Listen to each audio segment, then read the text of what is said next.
नमस्कार दोस्तों, कैसे हैं आप सभी। आशा करता हूँ मस्त होंगे। दोस्तों आज हम आ चुके हैं बीएड के प्रथम वर्ष के तृतीय प्रश्न पत्र पर। ठीक है, आज का हमारा तृतीय प्रश्न पत्र क्या है, समसामयिक भारत में शिक्षा। ठीक है, तीसरे प्रश्न पत्र के हम कुछ इंपॉर्टेंट क्वेश्चनों को देखेंगे, टॉपिक को देखेंगे जहाँ से क्वेश्चन बार बार पूछे गए हैं। ठीक है, पहले हम लोग देख लेंगे पेपर को। फर्स्ट ईयर का पेपर हमारे पास एक है, बीएड का फर्स्ट ईयर पेपर है आपका। ये हम बता रहे हैं सिद्धार्थ यूनिवर्सिटी के पेपर के बारे में।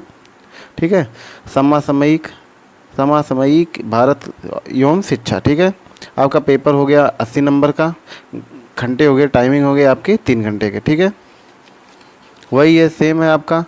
पहला जो होता है कंपलसरी होता है, 4 क्वेश्चन दिए रहते हैं, इसको करना ज़रूरी होता है। प्रत्येक क्वेश्चन 4 नंबर के होते हैं, 250 शब्दों में आपको लिखना रहता है आंसर इसका। फिर आपका सेक्शन ए हो गया, सेक्शन ए में से 2 क्वेश्चन करना रहता है, 16-16 नंबर के होते हैं। आप दूसरा तीसरा करिए, चौथा पाँचवा करिए। फिर सेक्शन बी आ गया आपका, सेक्शन बी का भी 2 क्वेश्चन करना रहता है, 6वां का ए, 7वां का ए बी, 8वां का ए बी या 9वां का ए बी।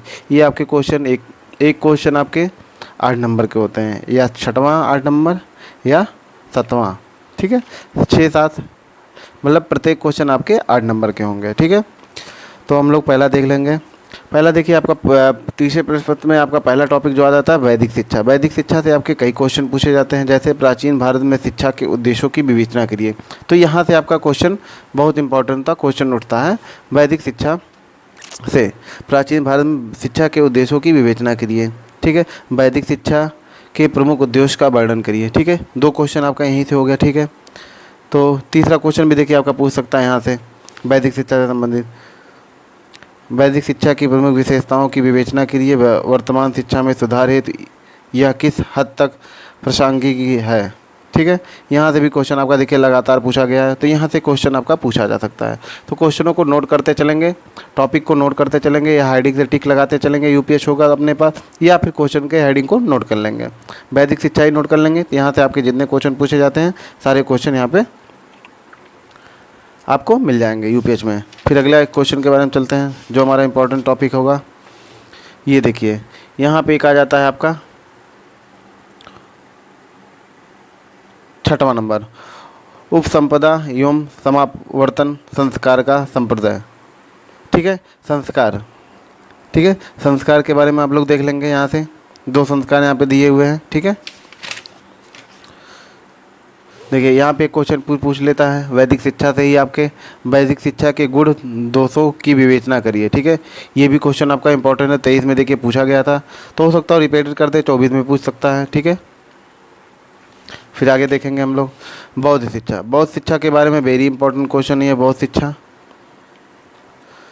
बौद्ध शिक्षा के बौद्ध धर्म के उद्देश्य बताइए। ठीक है, यहाँ से क्वेश्चन एक बन सकता है। फिर दूसरा क्वेश्चन, प्राचीन भारत में बौद्ध शिक्षा के उद्देश्यों की विवेचना करिए। ठीक है, बौद्ध शिक्षा पे आप लोगों को क्वेश्चन सब कुछ लिखना है। बौद्ध शिक्षा की प्रमुख विशेषताओं का वर्णन करिए। बौद्ध शिक्षा की प्रमुख विशेषताओं का वर्णन और आधुनिक शिक्षा प्रणाली के प्रमुख योगदान का उल्लेख कीजिए। देखिए यहाँ पे आपके कई क्वेश्चन पूछे जा सकते हैं, एक ही टॉपिक से आपके शॉर्ट टाइम में भी पूछे जाते हैं और लॉन्ग टाइम में भी क्वेश्चन पूछे जाते हैं। फिर देखिए यहाँ पे एक क्वेश्चन आ गया आपका, वैदिक शिक्षा और बौद्ध शिक्षा में असमानताएं बताइए, अंतर बताइए। यहाँ से भी क्वेश्चन आपका पूछा जाता है। तो इसमें देखिए 10-12 टॉपिक दिए हैं, आप 5-6 टॉपिक पढ़ लेंगे तो आपके टॉपिक बनाना आ जाएगा। आप खुद से कुछ टॉपिक बना सकते हैं। शिक्षा में अंतर भी पूछ सकता है, वैदिक शिक्षा और बौद्ध शिक्षा में अंतर क्या है। ठीक है, फिर यहाँ पे देखिए मुस्लिम शिक्षा आ गया। मुस्लिम शिक्षा में पूछा गया है, देखिए मध्यकालीन भारत में मुस्लिम शिक्षा के उद्देश्यों की विवेचना करिए, मुस्लिम शिक्षा की विशेषताओं का वर्णन करिए। ठीक है, देखिए क्वेश्चन लगातार पूछा गया है आपका। ठीक है, ये आपका सिद्धार्थ यूनिवर्सिटी का ये पेपर हम लोग बात कर रहे हैं, पेपर 3rd पेपर की बात कर रहे हैं, समसामयिक भारत में शिक्षा। फिर नेक्स्ट क्वेश्चन आपका देख लेंगे, यहाँ पे आगे है, यहाँ पे गोखले बिल। ठीक है, गोखले बिल को देखेंगे आप लोग। ठीक है, गोखले विधेयक 1910-1912 के प्रमुख बिंदुओं की चर्चा कीजिए। ठीक है, यहाँ से गोखले का शिक्षा संबंधी बिल देख लेंगे। शिक्षा संबंधी बिल बहुत बड़ा है। ठीक है, यहाँ पे विधेयक से संबंधित सुझाव है, गोखले के असफलताओं के कारण असफलता के कारण भी दिए हुए हैं, अस्वीकृतियाँ दी हुई हैं, ठीक है। विधेयक पर चर्चा आप लोग देखेंगे। तो हेडिंग बना के लिखेंगे तो आपको 16 नंबर कोई नहीं काट सकता। अगर गोखले बिल दिया है तो 16 नंबर आपका कोई नहीं काट सकता, अगर हेडिंग बना के आप लोग लिखेंगे। और हेडिंग बना के लिखना है और पेपर में सही और शुद्ध उच्चारण करके लिखना है आपको, पेपर कॉपी में आपको सही से लिखना है, ठीक है। वर्धा शिक्षा की योजना बताइए। देखिए, वर्धा शिक्षा के संप्रत्यय की व्याख्या कीजिए। वर्धा शिक्षा की योजना की प्रमुख विशेषताओं की विवेचना कीजिए। इसकी सफलता के उत्तरदायी कारकों की विवेचना करिए, ठीक है। क्वेश्चन तो कई प्रकार से आपके पूछे जाते हैं, क्वेश्चन का टाइप भी दे दिया है। तो टाइप देने का क्या आशा है कि आप क्वेश्चन के बजे ना कि क्वेश्चन का आंसर दूसरा है। क्वेश्चन का आंसर इसी टॉपिक से आपका निकल के आएगा क्वेश्चन का आंसर। फिर आगे देख लेते हैं हम लोग। राष्ट्रीय शिक्षा आयोग या कोठारी आयोग, ठीक है। ये भी आपका इम्पोर्टेंट 1964 1946, ठीक है। ये आप लोग देखेंगे राष्ट्रीय शिक्षा या कोठारी आयोग। फिर आपका राष्ट्रीय शिक्षा नीति देखेंगे, ठीक है। भारत में शिक्षा का बारे में पूछा है, पेपर 3 चल रहा है भारत में शिक्षा में, तो राष्ट्रीय शिक्षा नीति जरूर देखेंगे हम लोग। इसके बाद कई बच्चों का आ रहा है बीएड सेकेंड ईयर के बारे में बताने के लिए क्वेश्चन पेपर, ठीक है। इसके बाद आपका बीएड सेकेंड ईयर ही चलेगा क्लासेज।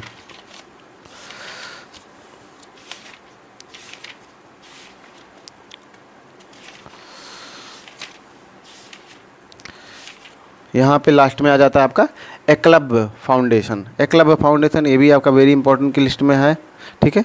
एकलव्य फाउंडेशन, एकलव्य योजना पर टिप्पणी लिखिए। एकलव्य फाउंडेशन के बारे में बताइए।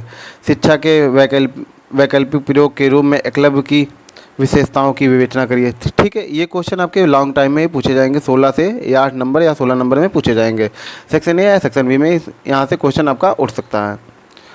तो दोस्तों ये था आपका 3rd पेपर। अब हम बात करेंगे अगले 4थे पेपर के बारे में नेक्स्ट वीडियो में, शैक्षिक प्रशासन एवं प्रबंधन के बारे में, ठीक है। बीएड फर्स्ट ईयर का चल रहा है, इसके बाद 4था पेपर है आपका बीएड फर्स्ट ईयर का। इसके बाद ये ख़त्म हो जाएगा, फिर हम लोग देखेंगे बीएड सेकेंड ईयर के सारे पेपरों में देखेंगे, सारे पेपर को देखेंगे। जिसका जो भी होगा कमेंट बॉक्स में हमें कमेंट करके बताएंगे, हम वहाँ से उसकी जो भी मदद हो पाएगी, जो भी क्वेश्चन को इम्पोर्टेंट क्वेश्चन होंगे उसको मैं निकाल के आपको सामने रखूँगा, ठीक है। यूपीएस से या फिर क्वेश्चन को कहीं से भी ढूंढ के निकाल के रखूँगा, ठीक है। दोस्तों मिलते हैं अगले वीडियो में। अगर अभी तक आपने चैनल को लाइक शेयर नहीं किया तो ज़रूर शेयर कर लीजिए, सब्सक्राइब साथ ही साथ सब्सक्राइब कर लीजिए, बेल आइकन को दबाना ना भूलें, जिससे हमारे चैनल पर आने वाली लेटेस्ट वीडियो की अपडेट आपको सबसे पहले मिलती रहे। मिलते हैं अगले वीडियो में, तब तक के लिए जय अपने भाई पंकज को। जय हिंद, वंदे मातरम।